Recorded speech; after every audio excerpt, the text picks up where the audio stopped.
Shri Gurubhyo Namaha, Hari Om, Shri Swami Samarth Charitham. The splendor of the life of Shri Swami Samarth and his glorious mission became more fully manifest after his arrival in Akkalkot. Akkalkot, formerly known as Pradnyapur, town of wisdom, was possibly a great seat of learning.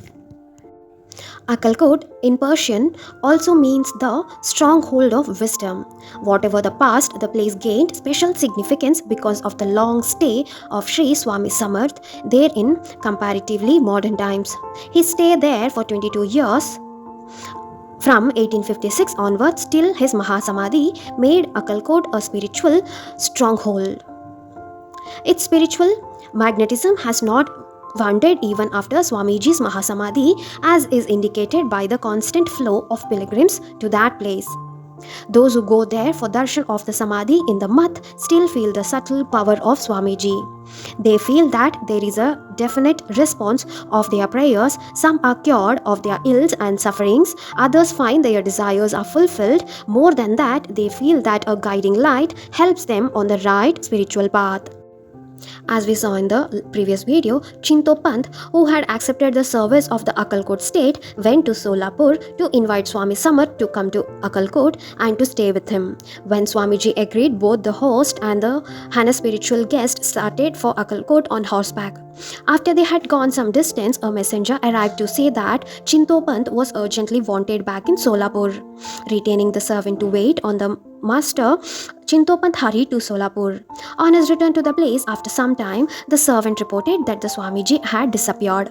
He knew not where and how. Anxiously, Chinto Pant searched for the missing guest all around the place, but Swamiji was not to be seen anywhere. Utterly dejected, Chinto Pant reached Akkalkot and began a search in the temples and holy places nearby. In the Kandoba temple, at last he was able to locate his missing spiritual guest, and out of great joy, he fell at his feet. To the frequent request of Chinto Pant to stay with him, Swamiji continued to say a definite no, insistently saying that his residence was to be at a different place. Chinto Pant was at first overjoyed because his guru Swami Samarth was to stay in Akkalkot. He thought he would be entertaining him frequently by giving him food at his place, but that was not to be. He was naturally disappointed, and it took him quite some time to get reconciled to the Swamiji's refusal to visit Chinto Pant's house. Though he was in Akkalkot, he wandered on the outskirts of the town and reached a locality known as Pathak, a gate where a flag post was erected. Remaining there for 3 days, Swamiji attracted the attention of a Rasildar, Ahmad Ali Khan, who was perhaps acquainted with the peculiar ways of Auliyas. He wanted to test Swami. Offering an empty chillam smoking pipe of terracotta, he with mock respect inquired whether the Maharaj would care for a smoke. Taking him at his word, Swamiji began heartily smoking the chillam after lighting it, although it contained no tobacco. This made the Rasildar realized the greatness of Swami. He was actually face to face with a spiritual gifted Auliya and apologized with all humanity. Losing no time, the Khan went in search of some good house nearby which could supply food for the wandering sadhu.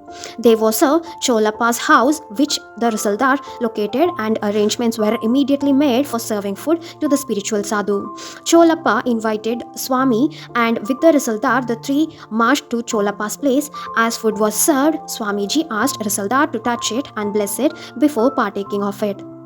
It was a strange request, the Khan thought, and he hesitated.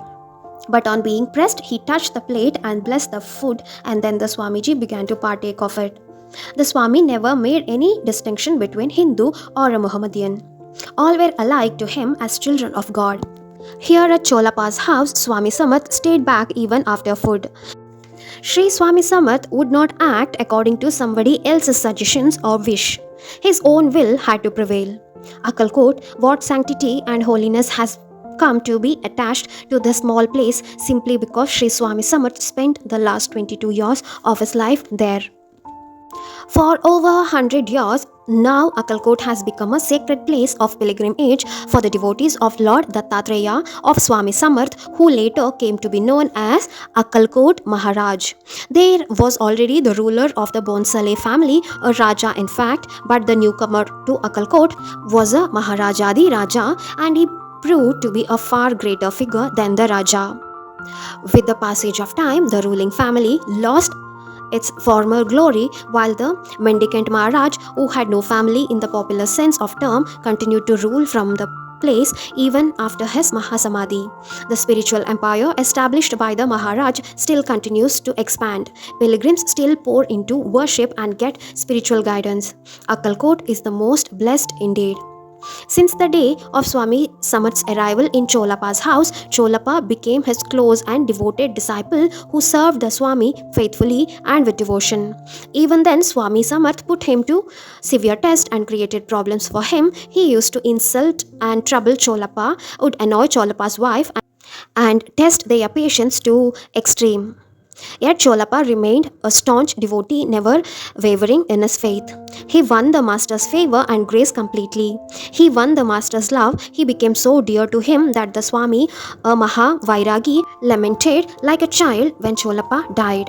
Sri Swami Samarth's name and fame as a spiritual master soon spread all around, and there were regular streams of devotees coming to Cholapa's house for darshan. Puja would start at 4 a.m. with arati. Prasad offered in the morning contained rice with curd, lemon pickle, and besan laddus. This is what he liked the most. Devotees used to come for Swami Samarth's darshan from morning till evening.